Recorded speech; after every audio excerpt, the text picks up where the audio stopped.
They say Canada is just maple syrup, hockey, and politeness. But step into its mountains and lakes, and you'll find something way more powerful. A wilderness so big, so untouched, it can make you feel like a tiny dot on the edge of the world. And here's the crazy part. Most people have no idea how much history these landscapes are hiding.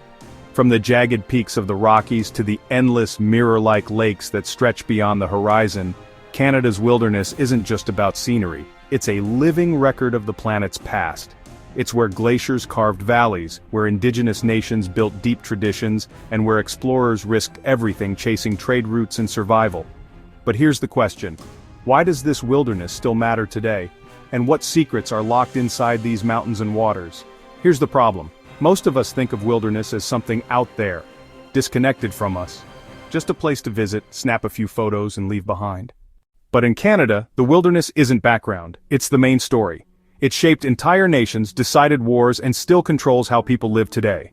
If we ignore that, we risk losing more than landscapes. We risk losing a piece of human history.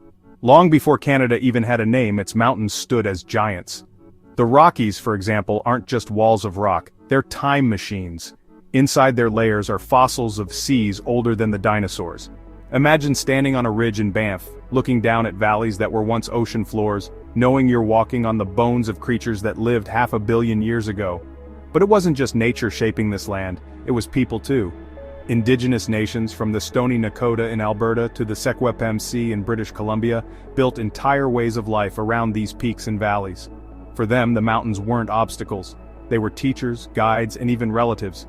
The mountains taught paths, weather, and survival, stories passed down in songs and names, not only in maps. These were lands lived in, remembered in story, ceremony, and the very roots people used to survive. Now let's dive deep. Canada has more lakes than the rest of the world combined. Think about that for a second. Over 2 million lakes, each one with its own story. Some stretch so far you can't see the other side, like Great Bear Lake in the Northwest Territories, where the water is so pure it's almost like drinking from melted glass. And then there are the lakes like Lake Louise, turquoise from rock flour left by grinding glaciers, so unreal it looks photoshopped. But behind the beauty is survival. Indigenous groups used these lakes for food, medicine, and as travel highways long before Europeans ever arrived.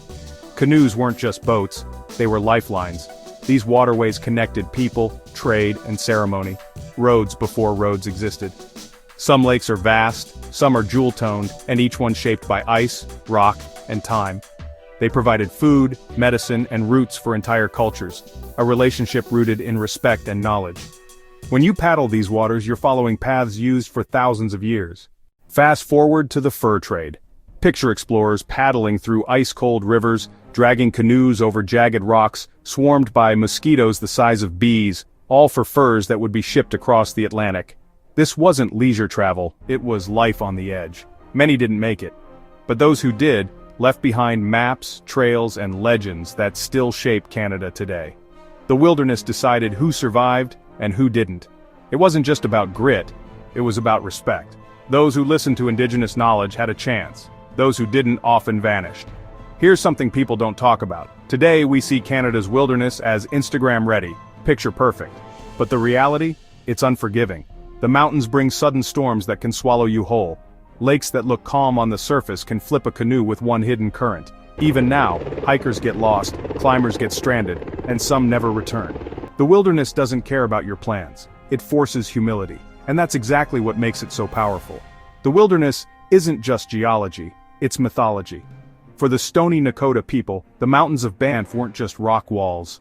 They believed spirits lived in the peaks, guiding them, testing them, sometimes warning them.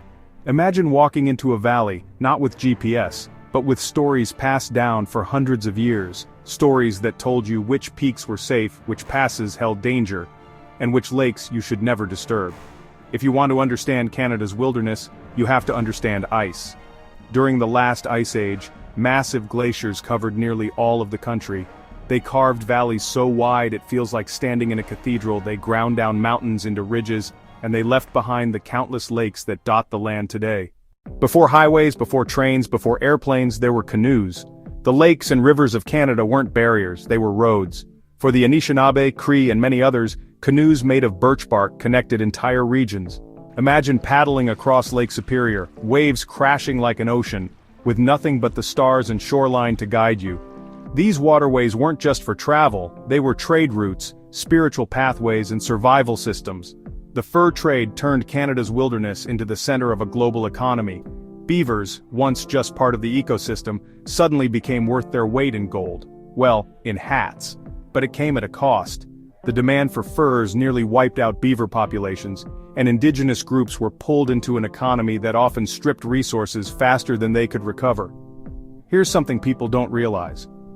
Canada's national parks like Banff and Jasper weren't just created to protect nature. They were created as symbols.